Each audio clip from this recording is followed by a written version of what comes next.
We explain gender and what it means to be transgender.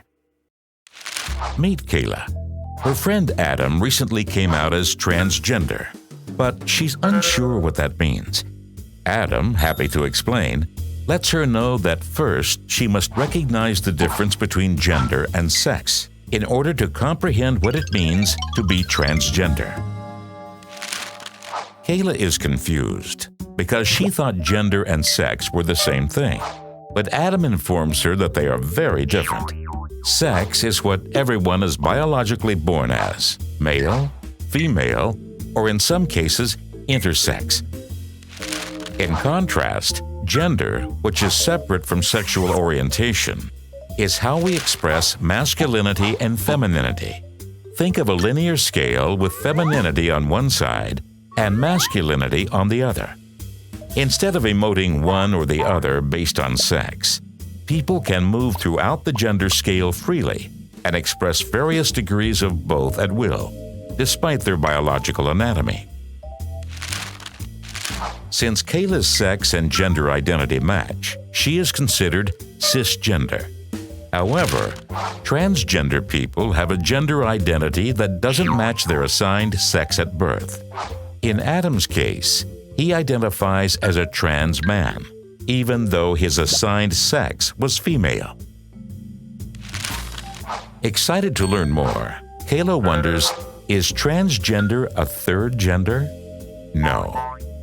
Adam reveals that it is an umbrella term that can be used for someone who identifies with the opposite sex, such as Adam, or it can refer to other various genders that aren't exclusively masculine or feminine. This includes bigender, people who identify with two genders, pangender, people who identify with all genders, and even agender, people who are genderless. Ultimately, people can choose from many terms and definitions they think represents their gender identity and also matches their self-expression. With so many different genders, Kayla is uncertain what pronouns she should use. Adam clarifies that it depends on each person's preference.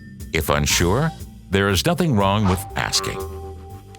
Still curious, Kayla wants to know, do all transgender people automatically get hormone therapy and gender reassignment surgery?